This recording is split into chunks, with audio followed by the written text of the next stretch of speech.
এ আর কোন ফেরেশতা নয়, এমন একজন ফেরেশতা দুনিয়ার সব লোকের জান কবজ করে, তার নাম আজরাইল আলাইহিস সালাম। আজরাইল চলে আসছে তোমার বাবার জান কবজ করার জন্য আল্লাহ রাব্বুল আলামিনের নির্দেশে। ফাতেমা বলল, আমি দরজা খুলবো না, আমি আমার বাবাকে নিতে দেব না। সব বাবার কাছে মেয়েরা থাকে অত্যন্ত প্রিয় আপনজন, ঠিক না ঠিক বলেন? ফাতেমার দুই চোখ ধরে পানি ছেড়ে দিলেন। আল্লাহ রাসূল বললেন, এমন একজন ফেরেশতা দাঁড়িয়ে আছে যে ফেরেশতার কারণে এই দুনিয়ার সন্তানগুলো তার বাবা হারা হয়ে যায়, এতিম হয়ে যায়, মায়েরা স্বামী হারা হয়, মহিলারা বিধবা হয়ে যায়, সন্তানেরা মা হারা হয়ে যায়, বাবা হারা হয়ে যায়। আজকের ফাতেমা, তুমি আজকের বাবা হারা হয়ে যাবা, তুমি এতিম হয়ে যাবা, আর কোনদিন বাবা বলে ডাকতে পারবা না, এটাই শতসিদ্ধ কথা। আল্লাহ রাব্বুল আলামিনের নির্দেশে আল্লাহ রাসূল সাল্লাল্লাহু আলাইহি ওয়াসাল্লাম বললেন, তুমি দরজার পাশে আর কাউকে দেখেছো? ফাতেমা বলে, দরজার পাশে জিবরাইলকে দেখেছি, তার সাথে আরো একজন ফেরেশতা, তাকে আমি চিনি না। জোরে বলুন সুবহানাল্লাহ। জিবরাইল বললেন, ইয়া রাসূলুল্লাহ, অনুমতি পেলে আপনার কাছে আসতে চাই। আসলেন, দরজা খুলে দেওয়া হলো। আল্লাহ রাসূল তাকায় দেখলেন জিবরাইলের সাথে আরেকজন ফেরেশতা দাঁড়িয়ে আছে। ওই ফেরেশতার পিছনে লক্ষ লক্ষ কোটি কোটি ফেরেশতা দাঁড়িয়ে আছে। আল্লাহ রাসূল বললেন, ভাই জিবরাইল, আফিয়া জিবরাইল, তোমার সাথে যে ফেরেশতা আছে এই ফেরেশতার নাম কি? বলে, হযরত ইসমাঈল আলাইহিস সালাম। ইসমাঈলকে আল্লাহ রাব্বুল আলামিন আহলান মারহাবান সাহালান মোবারকবাদ জানানোর জন্য আমার সাথে ইসমাঈলকে দিয়ে দিয়েছেন। আহলান সাহালান বলে আপনার রূহকে আল্লাহ রাব্বুল আলামিনের দরবারে নিয়ে যাওয়ার জন্য।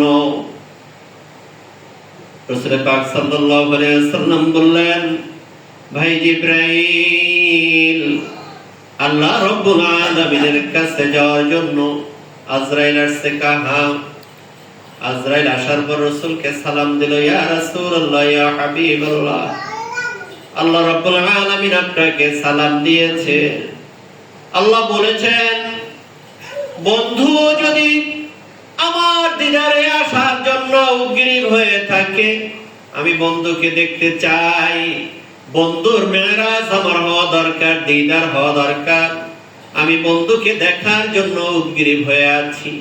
তবে যদি বন্ধু আসতে চায় তাহলে বন্ধুকে নিয়ে আসবা, আর বন্ধু যদি না আসতে চায়, যতদিন পৃথিবীতে থাকতে চায় ততদিন বন্ধু পৃথিবীতে থাকবে। জোরে বলুন সুবহানাল্লাহ।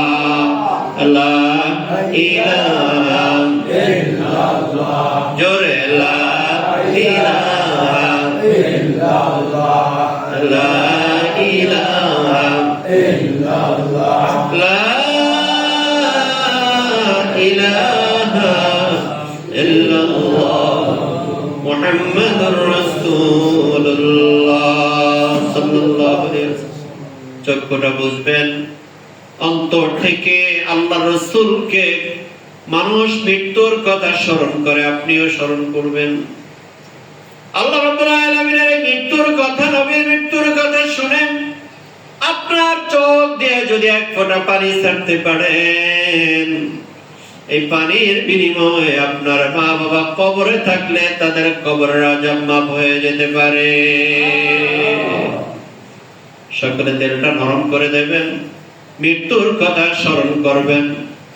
আজকের আমরা এই মসজিদে বসা আছি, কালকের আগামী জুমায় এই মসজিদে ইমামতি আরো একজন করতে পারে, আমি নাও করতে পারি, ঠিক না ঠিক বলে? আপনারা আজকের এখানে আছেন, কালকের মাইকে আওয়াজ হয়ে যাবে একটি শোক সংবাদ, ঠিক না ঠিক বলে?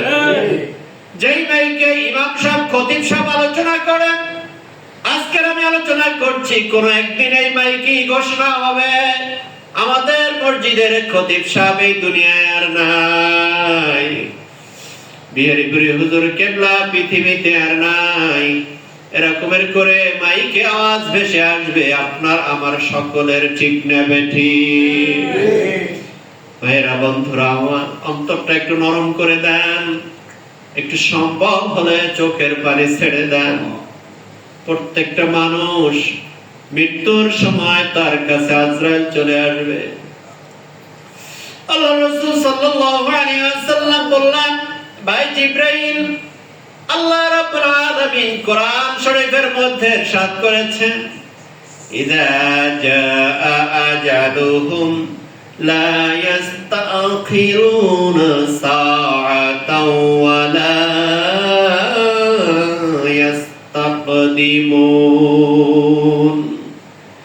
আল্লাহ রাব্বুল আলামিন বলেন, বান্দারে, তোমার যখন মৃত্যুর সময় ঘনিয়ে আসবে তখন তোমার মৃত্যু হবে।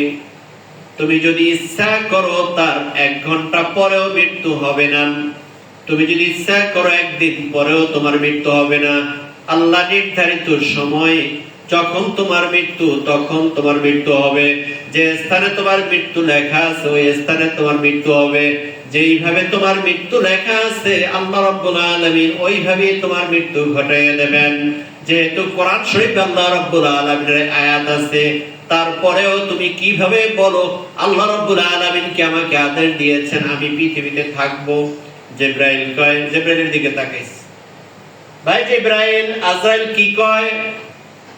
জিবরাইল তার চক্ষুটা রাসূলের দিকে তাকিয়ে বললেন, ইয়া রাসূলুল্লাহ, ইয়া হাবিবাল্লাহ, হযরত আজরাইল, আপনাকে যেভাবে বলেছেন আল্লাহ রাব্বুল আলামিন এইভাবে আদেশ দিয়েছেন।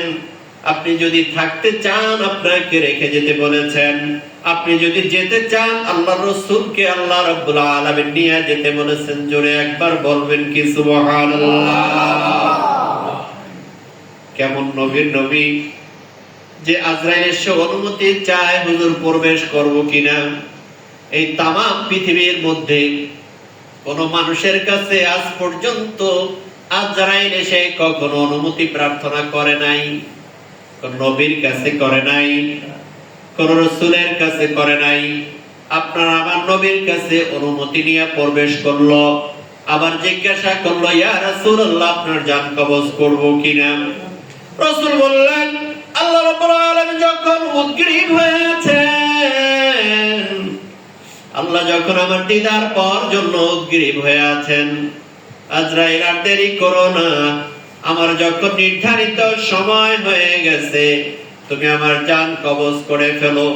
তবে জান কবজের আগে আল্লাহ রাব্বুল আলামিনের সাথে আমার একটু কথা বলা দরকার। আল্লাহর সাথে আমার একটু কথা বলা লাগবে।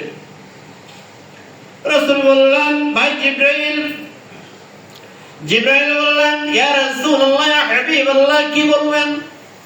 আল্লাহর কাছে জিজ্ঞাসা করো, মৃত্যুর সময় মানুষের যন্ত্রণা হয়, আমার মৃত্যুর সময়ে যন্ত্রণা হবে।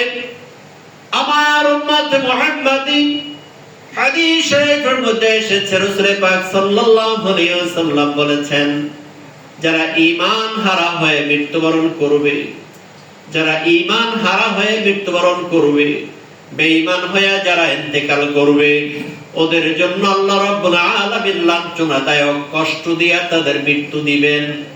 ওদেরকে আল্লাহ রাব্বুল আলামিন আজরাইলকে বলবেন, জাহান্নাম থেকে জাহান্নামের পোশাক নিয়ে যাও, ওই পোশাকের মধ্যে আত্মাকে ঢুকাইয়া তারপর নিয়ে আসো।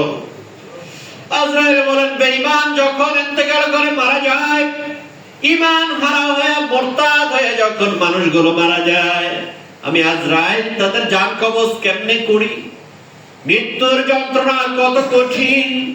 আমি তাদের কাছে যখন জান কবজ করার জন্য যাই, রূহটা ছোটাছুটি করে, কখনো আমি যখন মাথার কাছে যাই, রূহ দৌড় দিয়ে পায়ের কাছে চলে যায়, আমার হাতে ধরা দিতে চায় না, মৃত্যুর এত যন্ত্রণা। আমি যখন পায়ের কাছে চলে যাই, রূহটা তখন মাথার কাছে চলে যায়। আমি যখন আবার মাথার কাছে চলে আসি, রূহটা হাতের মধ্যে চলে যায়। দৌড়াদৌড়ি করে, ছুটাছুটি করে, যখন আমি খামসা দিয়ে কবজা করে তাকে আমি ধরি, ধরার পর আমি যখন তাকে বস্তার মধ্যে ভরি, চটের বস্তা, কিসের বস্তা বলেন? বেঈমানের রূহকে জাহান্নামের চটের বস্তার মধ্যে ঢুকানো হয়। সহিহ হাদিস। আল্লাহ রাসূল বলেন, বেঈমানের রূহকে আল্লাহ রাব্বুল আলামিন আদেশ দিলেন, ওদেরকে জাহান্নামের ওই চটের বস্তার মধ্যে ঢুকায় দাও, ওই জাহান্নামের চটের বস্তার মধ্যে ঢুকায় দাও। জাহান্নামের চটের বস্তার মধ্যে যখন ঢুকায় দেওয়া হবে, সাহাবায়ে কেরামরা বলেন, রাসূল আদেশ দিলেন, মৃত্যুর এই যন্ত্রণা থেকে বাঁচার জন্য তোমাকে ঈমান সঠিক করতে হবে, ইসলাম গ্রহণ করতে হবে। ফেরেশতা, লক্ষ লক্ষ ফেরেশতা আজরাইল যখন বস্তার মধ্যে ভরিয়া বস্তাকে বেঁধে বস্তা কাঁধে করে নিয়ে যায়, আজরাইল যখন উপরে নিয়ে যায়, যখন রূহকে বস্তার মধ্যে ভরে দুনিয়াটা দুর্গন্ধময় হয়ে যায়। ওই রূহ থেকে গন্ধ আসে, এমন দুর্গন্ধ ছড়ায়, ওই দুর্গন্ধে তামাম পৃথিবীটা দুর্গন্ধ যুক্ত হয়ে যায়। বলি নাউযুবিল্লাহ। তামাম পৃথিবীটা দুর্গন্ধ যুক্ত হয়ে যায়। ফেরেশতারা বলে, আজরাইল আলাইহিস সালাম, এই রূহটা কার? আজরাইল বলে, এটা এক বেঈমানের রূহ, এটা এক মুরতাদের রূহ, দুনিয়ায় বসে নামাজ আদায় করে নাই, এই রূহটা সে ঈমান গ্রহণ করে নাই, রূহ থেকে দুর্গন্ধ আসে।